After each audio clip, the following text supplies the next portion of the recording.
दोस्तों वेस्ट बंगाल में जो है अलग अलग जिलावार जो है आंगनबाड़ी वर्कर और हेल्पर की जो है बम्पर भर्ती निकाल दी गई है। इसके लिए ऑनलाइन आवेदन भी स्टार्ट कर दिया गया है। अगर आप 10वीं पास हैं या 8वीं पास हैं या 12वीं पास हैं तो आप इस भर्ती के लिए फॉर्म को अप्लाई कर सकती हैं। बहुत ही अच्छी भर्ती मानी जाती है आंगनबाड़ी की और इसमें फीमेल कैंडिडेट्स ही फॉर्म को अप्लाई करेंगे। आप देखेंगे यहाँ पे 21 अगस्त के डेट में आपको जो है ना इस प्रकार से नोटिफिकेशन देखने को मिल जाएगा अलग अलग जिलावार। यहाँ पे आप देखेंगे anganwadi worker recruitment notice of Andal ICDS project. इसके अलावा देखेंगे आंगनबाड़ी हेल्पर अंदल के अंतर्गत वैकेंसी है। इसके अलावा देखेंगे आसनसोल अर्बन में जो है आंगनबाड़ी वर्कर की वैकेंसी है। इसके अलावा देखेंगे तो Asansol urban ICDS products helper की वैकेंसी, जहां हेल्पर की वैकेंसी है वहां वर्कर की वैकेंसी है। तो इस तरह से आप देखेंगे तो यहाँ पे आपको वैकेंसी जो देखने को मिलेगी आसनसोल 2 करके यहाँ पे जो है आपको वैकेंसी देखने को मिल रही है। इसकी वजह से फिर हेल्पर यहाँ पे आसनसोल 2, इस तरह से बाराबानी, फिर यहाँ पे देखेंगे बाराबानी में फिर दुर्गापुर 1, दुर्गापुर 2, फिर यहाँ पे देखेंगे तो फरीदपुर में है, इस तरह से जमुरई में है, इस तरह से जो है कंसा में है, इसके अलावा कंसाल अदल है, कंसाल है, इस तरह से देखेंगे कुतली अर्बन है। तो इन तमाम जगहों पे जो है ना रानीगंज, इस तरह से देख रहे हैं ना हर जिला वाइज जो है ये देखिए सलनपुर में है, ये हेल्पर की वैकेंसी है, सलनपुर में वर्कर की वैकेंसी है। तो इस तरह से हर जिला में जो है आपको आंगनबाड़ी की भर्ती जो है यहाँ पे निकाल दी गई वेस्ट बंगाल में। अब यहाँ पे बात आती है कि कैसे आपको फॉर्म को भरना है, इसके लिए नोटिफिकेशन कैसे डाउनलोड करना है। देखिए ये इसका ऑफिशियल वेबसाइट है जहां से आपको फॉर्म को अप्लाई करना है। यहाँ पे आप देखेंगे नोटिस पे क्लिक करेंगे तो उन सभी जिला का नोटिफिकेशन आप यहाँ से डाउनलोड कर सकते हैं। और यहाँ बोला गया कि applicant who can apply both post, अगर कोई बंदा जो है चाहता है कि दोनों पोस्ट पे अप्लाई करना तो सेम मोबाइल नंबर से जो है अपना फॉर्म को भर सकता है दोनों पोस्ट के लिए। और यहाँ पे बोला गया to apply both post no need to register separate mobile number, आपको दो अलग अलग मोबाइल नंबर कर सकते नहीं। अगर आप दोनों पद के लिए एलिजिबल है तो दोनों पोस्ट के सेम मोबाइल नंबर से फॉर्म को अप्लाई कर सकते हैं। अब मैं आपको एक नोटिस दिखाता हूँ, फिर आप जो है जिस भी जिला का नोटिस देखना चाहते हैं उस तरह से नोटिस आप देखेंगे और फॉर्म को मैं आपको एक भर के दिखाऊंगा। देखिए ये आपका जो है नोटिफिकेशन, मान लीजिए आप इसका देखना चाहते हैं नोटिस, आप इससे इंग्लिश वाले पे क्लिक करेंगे, इस प्रकार से आप देखेंगे आपका आ जाएगा। आप बंगाली में भी देखना चाहते हो तो बंगाली का भी आप यहाँ पे डाउनलोड कर सकते हैं नोटिफिकेशन। अब यहाँ पे देखेंगे तो आपको बताया गया कि इस जिला में 10 वैकेंसी है। यहाँ एज लिमिट के बारे में चर्चा किया गया है, 18 से 35 वर्ष रखा गया है। मिनिमम एजुकेशनल क्वालिफिकेशन बोला गया, आप यहाँ पे पढ़ पाएंगे। यहाँ पे बताया गया कि 12th पास होनी चाहिए या इक्विवेलेंट। और यहाँ पे बताया गया कि रेसिडेंशियल वहीं का होना चाहिए जिस यूनिट से वैकेंसी निकाली गई है। इसकी वजह से सिलेक्शन प्रोसेस बताया गया है कि आपको यहाँ पे subject to fulfilment of condition applicant would be selected through an examination, आपका एक एग्जाम होगा 100 मार्क्स का और यहाँ पे इसके बाद से वाइवा होगा 10 मार्क्स का। यानी इस प्रकार से आपको जो है सिलेक्शन यहाँ पे बताया गया। सिलेबस भी दिया गया कि आपका सिलेबस में क्या पूछे जाएंगे और वर्क प्लेस बताया गया है, ट्रेनिंग बताया गया है। फिर आपका जो एज ऑफ टर्मिनेशन या रिटायरमेंट, कब आपका रिटायरमेंट होगा तो 65 वर्ष तक आप काम करेंगे यहाँ पे। और यहाँ पे रिजर्वेशन के बारे में बताया गया। बाकी यहाँ पे इंपोर्टेंट डेट बताया गया कब तक आपको फॉर्म को भरना है। यहाँ पे ऑफिशियल वेबसाइट भी आपको देखने को मिल गया। फॉर्म भरने से पहले डॉक्यूमेंट्स में आपको एज प्रूफ और यहाँ पे एजुकेशनल क्वालिफिकेशन के प्रूफ और voter ID card, caste certificate, विकलांग है तो विकलांग सर्टिफिकेट, ईडब्ल्यू से ईडब्ल्यू सर्टिफिकेट आपको यहाँ पे देना होगा फॉर्म भरने के लिए। तो इस तरह से आप जिसका भी नोटिस देखना चाहते हैं, जैसे हम यहाँ पे हेल्पर का एक नोटिस दिखा देते हैं। हेल्पर में आप देखेंगे तो उसी जिला में आपको यहाँ पे इस प्रकार से जो है बताया गया है। और यहाँ पे सैलरी वगैरह बताया गया कि हेल्पर का जो है 2250 रुपया पर मंथ सैलरी होगा। एडिशनल यहाँ पे आपको देखने को मिलेगा 4550 रुपया पर मंथ। तो इसकी सैलरी भी यहाँ पे ऑलरेडी हेल्पर के बारे में लिखा गया है। और इसमें देखेंगे तो नंबर ऑफ पोस्ट बताया गया है और इसके लिए जो क्वालिफिकेशन है आपको इसमें भी 12th बोला गया है। इस तरह से अगर हम बात करें आपका आंगनबाड़ी वर्कर का तो उसमें आपकी सैलरी यहाँ पे देखिए बताया गया, इसमें भी आपको 4500 रुपया आपको आंगनबाड़ी वर्कर का भी यहाँ पे सैलरी देखने को मिलेगा।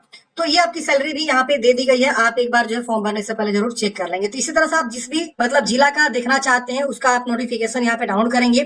जैसे आप हम आसनसोल का यहाँ देखना चाहते हैं तो आसनसोल में आप देखेंगे तो यहाँ पे 28 वैकेंसी है।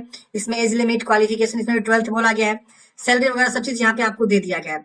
तो इस तरह से आप चेक कर लेंगे जिस भी जिला का देखना चाहते हैं। अब बारी आती है फॉर्म भरने का प्रोसेस। फॉर्म भरने के लिए आपको अप्लाई ऑनलाइन पे आना है। किसके लिए आवेदन देना चाहते हैं? आंगनबाड़ी वर्कर के हेल्पर, जिसके लिए आवेदन है उस पर क्लिक करेंगे। उसके लिए यहाँ पे देखेंगे आपका फॉर्म खुल के आ जाएगा।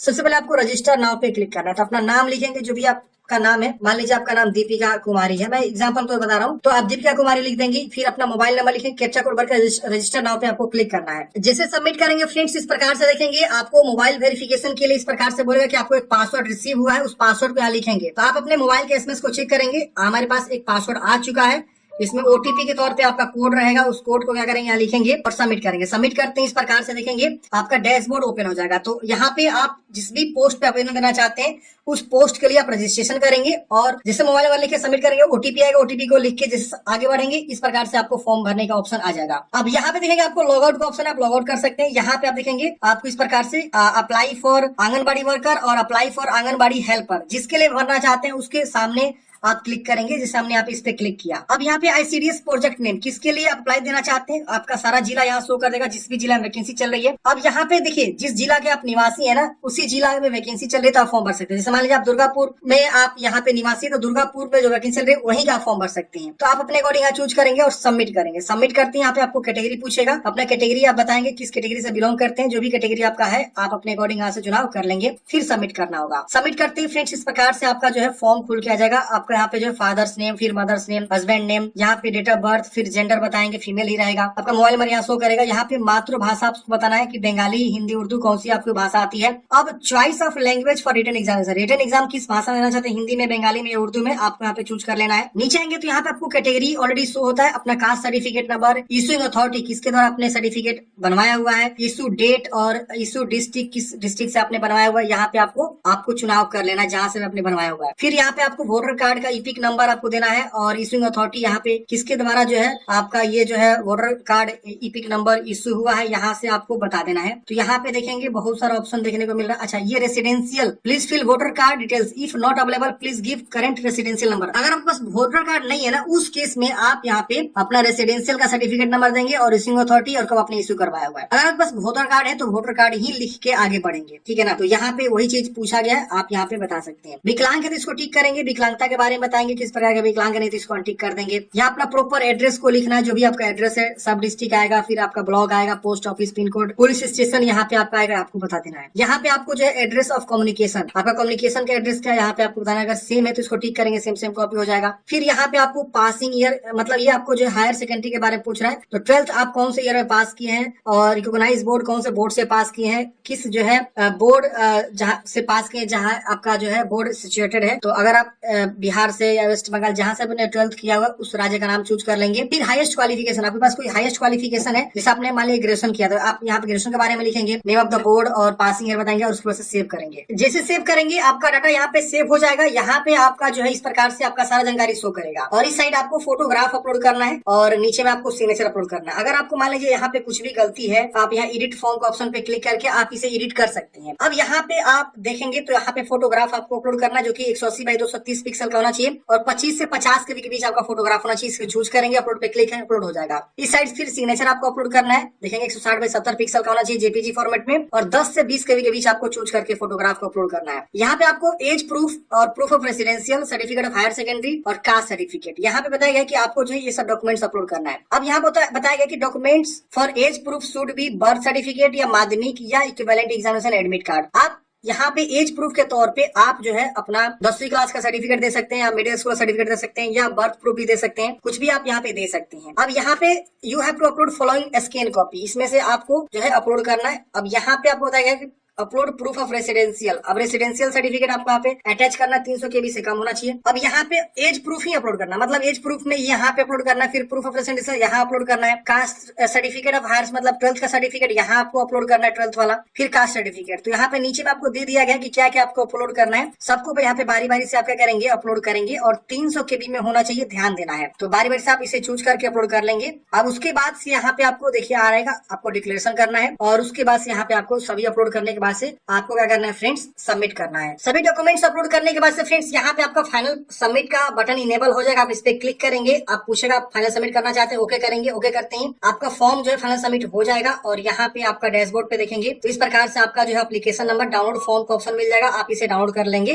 अब यहाँ लिखा गया thank you for we have received your application form, please wait if your application form is proper you will be able to download your admit card from log in and due time to enter into examination centre. अब यहाँ बताएगा कि आपको wait करना है admit card को लेकर। अब यहाँ पे क्या करेंगे, आप वेट करेंगे, आवेदन फॉर्म को डाउनलोड कर लेंगे और इसका प्रिंट आउट हार्ड कॉपी अपने पास सुरक्षित रखेंगे। आपका आवेदन फॉर्म है, हमेशा काम आ सकता है। कभी भी मतलब काम आ सकता है। अब मान लीजिए जब आपने ये फॉर्म भर दिया, अब आपको, मैंने वर्कर के लिए फॉर्म भरा, अब हमको फॉर्म भरना है किसके लिए, जो कि है आपका हेल्पर के लिए। तो हम फिर से डैशबोर्ड पे आ जाएंगे और यहाँ पे हमने जो फॉर्म भर दिया वो यहाँ पे तो शो हो रहा है, आपको यहाँ पे दिख रहा होगा, फाइनल सबमिटेड भी दिखा रहा है। अब हम यहाँ वर्कर के लिए फॉर्म भरना चाहते हैं, सॉरी हेल्पर के लिए, तो हम इस पे क्लिक करेंगे। अब हेल्पर के लिए फॉर्म भरना स्टार्ट कर देंगे। इस प्रकार से देखिए आ गया। अब हम यहाँ पे जो है प्रोजेक्ट का नाम चूज करेंगे और उसके बाद से यहाँ पे जो है फॉर्म आवेदन करना स्टार्ट हम कर देंगे। अब देखिए जो भी डॉक्यूमेंट्स आपको अपलोड करना है वो पीडीएफ में अपलोड करना है, ये विशेष ध्यान देना, पीडीएफ में ही आपका होना चाहिए, तो ये भी आपको विशेष ध्यान देना है। तो आशा करता हूँ फ्रेंड्स आपको जानकारी समझ में आया होगा कि आंगनबाड़ी हेल्पर और वर्कर के लिए कैसे फॉर्म को भरना है जो वेस्ट बंगाल से निकल कर आ रही है। आपके मन में कोई भी डाउट है कमेंट बॉक्स में पूछेगा। आप जब आप फॉर्म भर लेंगे यहाँ से लॉग आउट कर लीजिएगा, जहाँ पे इस तरह से कैंसिल करने का ऑप्शन आएगा। ठीक है फ्रेंड्स, तो ये सारे स्टेप्स भी यहाँ दिए गए हैं। इसके अलावा नीचे में आपको डॉक्यूमेंटेशन फोटोग्राफ का भी सारा यहाँ गाइडलाइंस दिया हुआ है, सिग्नेचर गाइडलाइंस दिया हुआ है। आप एक बार सही से जो है प्रॉपर समझेंगे फॉर्म भरने से पहले। किसी प्रकार की समस्या तो आप इनके हेल्पलाइन नंबर पे भी बातें कर सकती हैं। आशा करता हूँ सारी जानकारी मिली को मिलता है किसी नेक्स्ट वीडियो में। जय हिंद। आपका